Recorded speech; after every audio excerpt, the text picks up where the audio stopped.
Welcome to Aditya photo clicks. Photography 30 డేస్లో ఈరోజు మనం డే 3లో ఉన్నామండి. డే 3లో వచ్చి చాలా ఇంపార్టెంట్ టాపిక్ ఏంటంటే ఒక ఫ్రేమ్లో ఇంపార్టెంట్గా 3 కీ రోల్స్ గురించి ఇవాళ మనం డిస్కస్ చేద్దాం అనమాట. ఆ ఫ్రేమ్లో ఆ 3 కీ రోల్స్ అనేది ఆ ఫ్రేమ్కి ఐడెంటిటీ ఇస్తుంది, ప్లస్ ఆ ఫోటోకి టెల్లింగ్ స్టోరీ కూడా తెలియజేస్తుంది అనమాట. అంటే ఫోటో అంటే ఏంటంటే టెల్లింగ్ స్టోరీ అండి. మనకి ఆ స్టోరీని తెలియడానికే ఇంపార్టెంట్గా ఈ 3 కీ రోల్స్ని మనం ఉపయోగిస్తాం అన్నమాట. మనం ఈరోజు క్లాస్లో వాటి గురించి డిస్కస్ చేద్దాం. ఒక ఫ్రేమ్ తీసుకుందాం.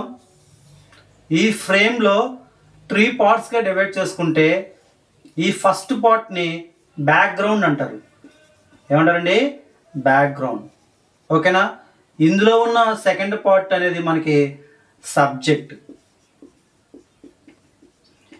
ఇందులో ఉన్న థర్డ్ పార్ట్ అనేది మనకి ఫోర్గ్రౌండ్. ఇలా ఒక ఫ్రేమ్ని మనం 3 పార్ట్స్గా డివైడ్ చేసుకుంటే ఫస్ట్ పార్ట్ వచ్చి బ్యాక్గ్రౌండ్, సెకండ్ వచ్చి సబ్జెక్టు, థర్డ్ వన్ వచ్చి ఫోర్గ్రౌండ్స్.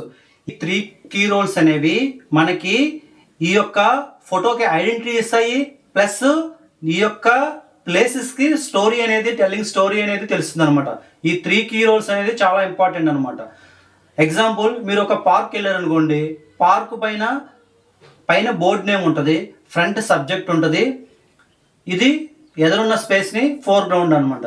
ఓకేనా? ఇలా మనకు ఫోటో తీయడం వల్ల ఏమవుతుందంటే ఈ పార్క్ ఐడెంటిటీ అనేది వస్తుంది అనమాట.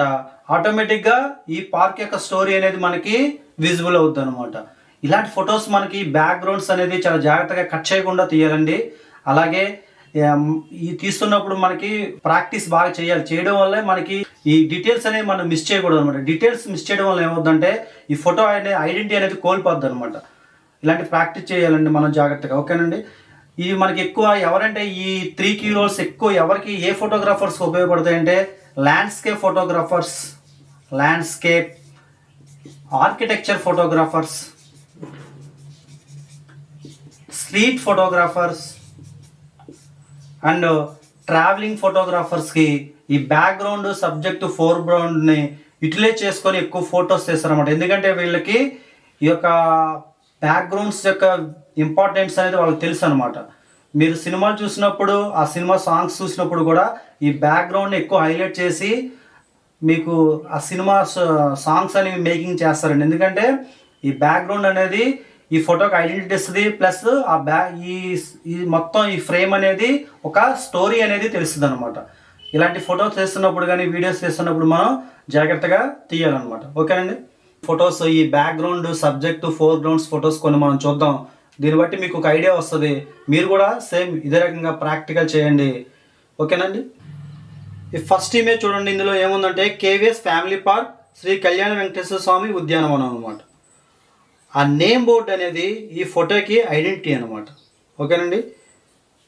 సబ్జెక్టు, ఫోర్గ్రౌండ్ అంటే ఎప్పుడైతే ఇలా మనం ఫోటో తీసామో ఫోటో చూడగానే ఈ ఫోటో మనకి ఒక స్టోరీని తెలియజేస్తుంది అనమాట. ఇలాంటి ఫొటోస్ చూస్తున్నప్పుడు ఆ నేమ్ బోర్డ్స్ అనేది చాలా ఇంపార్టెంట్. మనం క్యాప్చర్ చేస్తున్నప్పుడు వాటిని కట్ చేయకుండా ఆ ఫ్రేమ్లో అనేది మనము బ్యాక్గ్రౌండ్ సెట్ చేయాలండి. సెకండ్ ఫోటో చూడండి. ఇది ఒక పిరమిడ్ ధ్యాన మందిరం. ఇక్కడ మనకి నేమ్ బోర్డ్ అనేది ఫోర్గ్రౌండ్లో ఉంది, ధ్యాన మందిరం అనేది బ్యాక్గ్రౌండ్లో ఉంది. చూసారా? ఈ సబ్జెక్టు మనకి ఇక్కడ 2 సబ్జెక్టులు ఉన్నాయి. ఒకటి హనుమంతుడు అనమాట. ఈ టాప్ ప్లేస్ హనుమంతుడు చూసి హనుమంతుడి ఫోటో కూడా కట్ చేయకుండా ఒక ఫ్రేమ్లో పెట్టి తీసారు ఫొటోస్ మనం. ఓకేనండి? నెక్స్ట్ చూడండి, అన్నమయ్య సర్కిల్. చూసారు? ఈ సర్కిల్ ఇక్కడ మనకి బ్యాక్గ్రౌండ్ వచ్చేమో స్కై అనమాట. సబ్జెక్టు, ఈ ఫోర్గ్రౌండ్, ఈ ప్లేస్ ఇలా తీయడం వల్ల ఏంటంటే ఈ ప్లేస్కి అనేది ఒక బ్యూటీనెస్, ఈ ఫోటోకి ఒక బ్యూటీనెస్ అనేది వస్తుంది అనమాట. నెక్స్ట్ ఫోటో చూడండి. ఇక్కడ చూసారు ఎక్కువ బయట పీపుల్స్ ఉన్నారనమాట. ఇది శిల్పారామం అన్నమాట. ఇది అంటే ఇలాంటి ఫొటోస్ తీస్తున్నప్పుడు కూడా పైన టాప్ ప్లేసెస్ అనేది కట్ అవ్వకుండా తీయాలండి. ఓకేనండి? ఆ ఎదర్ ఫోర్గ్రౌండ్ కానీ ఈ సబ్జెక్ట్, ఈ పర్సన్స్ అనేవి ఇక్కడ మనకి సబ్జెక్ట్ కింద వస్తారనమాట. ఈ ఫోటో చూడగానే ఏమవుద్దంటే స్టోరీ అనేది మనకి మైండ్లో విజిబుల్ అవుద్ది అనమాట. ఆర్కిటెక్చర్ అనమాట.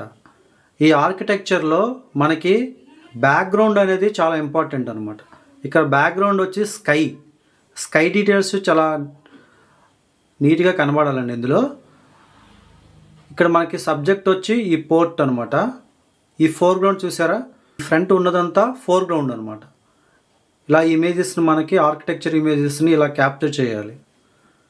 ఓకేనండి. ఫోటోగ్రఫీ 3 కీ రోల్స్ గురించి అర్థమైందండి మనకి.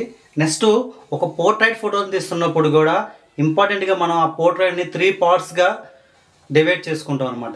ఓకేనండి. ఒక 3 పార్ట్స్గా డివైడ్ చేసుకోవడం లేవద్దంటే ఆ ఇమేజ్ని మనము పర్ఫెక్ట్గా క్యాప్చర్ చేయగలం అనమాట. అది కూడా ఒకసారి మనం చూద్దాము. పోర్ట్రైట్ ఫొటోస్ని మనము 3 టైప్స్గా డివైడ్ చేసుకుంటాం. ఫస్ట్ వన్ వచ్చి మనకి